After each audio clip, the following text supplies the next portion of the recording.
Today I'm going over a brand new poll released by the New York Times and Siena College out of 3 very important swing states, all of them showing Trump with at least a 3-point lead over Harris at this time. So this is very interesting. In the state of Georgia, Trump has a 4-point lead over Harris at Trump plus 4, 49-45. New York Times has Arizona with Trump plus 5 at 50-45, and Trump up 2 in North Carolina, 47-49.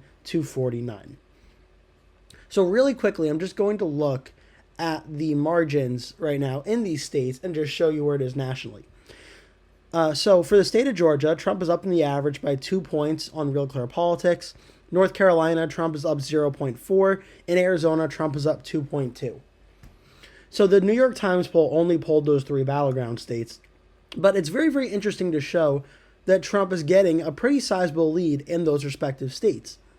We've seen that in the past few weeks or so, really since the debate, that there's been a trend of really good polling for the vice president for Kamala Harris, where she started to take the lead towards about the end of August, and really in September, she started to grow her lead a little bit in the battleground average. Now it's come a little bit back down to earth, where Trump is now up 0.1% in the Real Clear Politics average.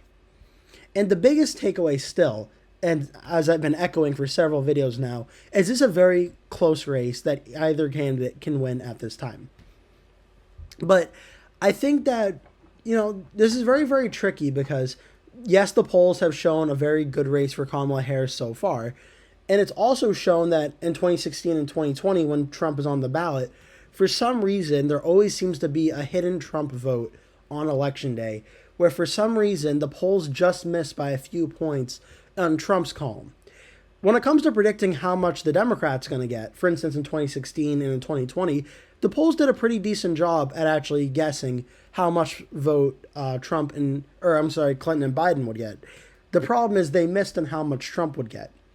Is 2024 going to be something similar? And that's where I think things are getting really interesting now, because this poll that has Trump leading by 3 points or more in Arizona, North Carolina, and Georgia is, I think, starting to look more like a 2016 type of election than a 2020 type of election. I found this chart I want to show you on Real Clear Politics that I think does a pretty good, interesting summary of the election right now. Nationally, Harris is up by 2.2%. Definitely a good lead for the vice president, but she is leading at this current date less than Hillary Clinton was in 2016 and less than Joe Biden was in 2020. Okay, so what does that mean? She's still leading, so why does that matter? Because typically in elections, it's not just an isolated event where one state can vote for Trump by 10 points, that's a toss-up state, and another toss-up state will vote for 10 by Harris. Traditionally, there seems to be some sort of hidden trend between the states. So what I mean by this is, for instance, look at the 2020 election.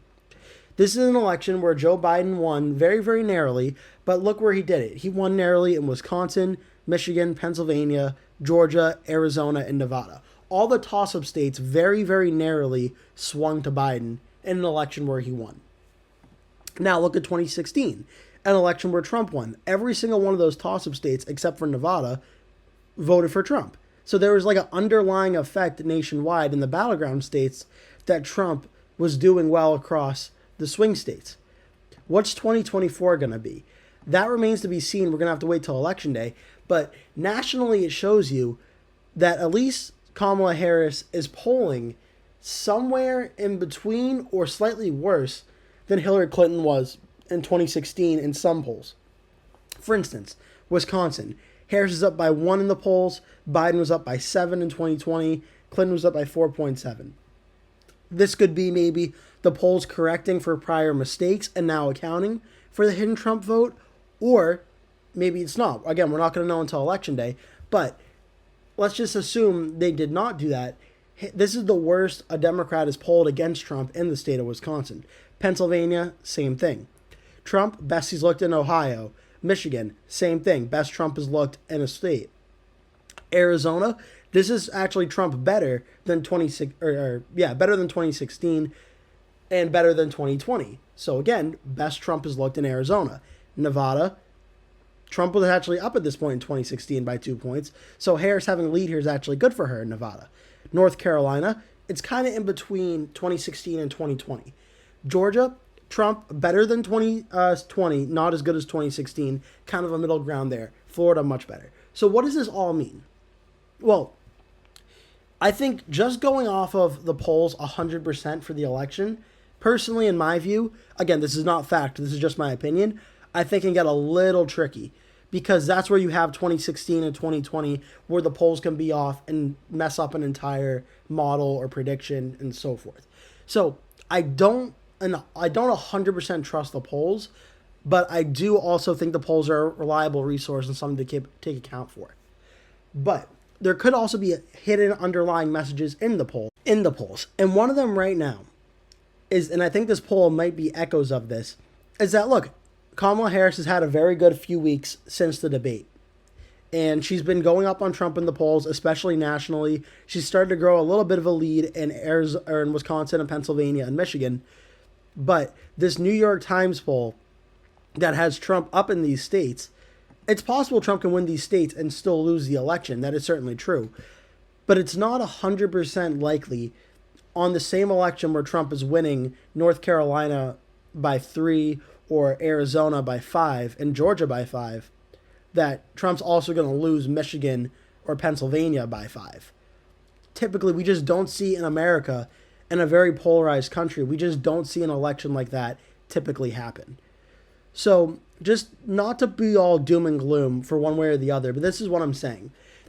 If the electoral map right now, if this poll is correct, that has Trump up in these states, gets him to 262, I personally, again, this is not fact, this is just my opinion, I have a hard time believing Michigan is going to be 5 points for Harrison Walz, Wisconsin's going to be 5 points for Harrison Walz, and Pennsylvania will be 5 points for Harrison Walz.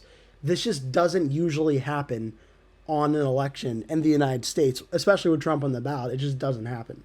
So I think there were polls last week showing +4, +5 for Harris and the Rust Belt. And now there's polls showing Trump +5 in the Sun Belt. I think one of these sets of polls has to be an outlier because the elections in America just don't usually go this way. Now, of course, 2024 has been a very abnormal election, so anything is possible. But I think one of these two sets, one of them is probably an outlier. And this is where I get into my own personal feelings on the race right now. This is not fact. Again, this is my own personal opinion. I think Arizona is closer to like 2 to 3 percentage points. Georgia, similar. North Carolina, similar.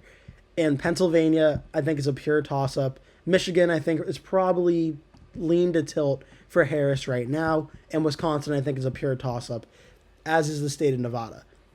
I think North Carolina, we're seeing that the polls were not off, but weren't entirely accurate in 2020, where North Carolina ended up going a little bit more for Trump when the polls had Biden winning it. I think that'll happen again in North Carolina. Georgia and Arizona, I think Trump will continue to lead here and probably win the states by 2 points or less on Election Day.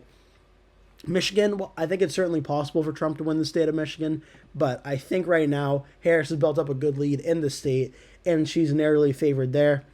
Wisconsin, it's tough because Harris has led in most of the polls in Wisconsin except for one recently, but Wisconsin also had some polling misses back in 2020.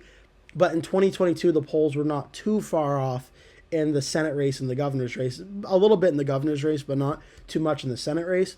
So Wisconsin's tricky. I think if I had to pick right now, I'd probably put Wisconsin narrowly and tilt for Harris, but that's certainly one to watch for. But the point I'm trying to make right now is we're seeing a back and forth in the presidential race where 1 week it's looking like Harris can't lose, then the next week it's looking like Trump can't lose, where the reality is this is a very close race that can go either way. I think right now, today, this is very good news for Trump, and Trump is probably in a good position to potentially win this race if he can get a state like Pennsylvania into his column. And just to end the video, as I showed you, on the Real Clear Politics average, Pennsylvania is 0.7% lead for Trump. So still very, very close. And if there's a polling error like 2020, Trump can certainly win this state. But seeing Harris leading here is certainly a good sign for her. So I just can't underscore enough how close this election really is. And it is certainly not a runaway for either Harris or Trump. But this poll today is certainly good news for Trump. that will do it for today's video. Thank you so much for watching. If you enjoyed the video, please remember to give it a like. And if you really liked it, please remember to click the subscribe button. And make sure you turn post notifications on so you always get notified when I post a new video. That way you never miss one. Also, please remember to share this video with your friends and family if you really like the video.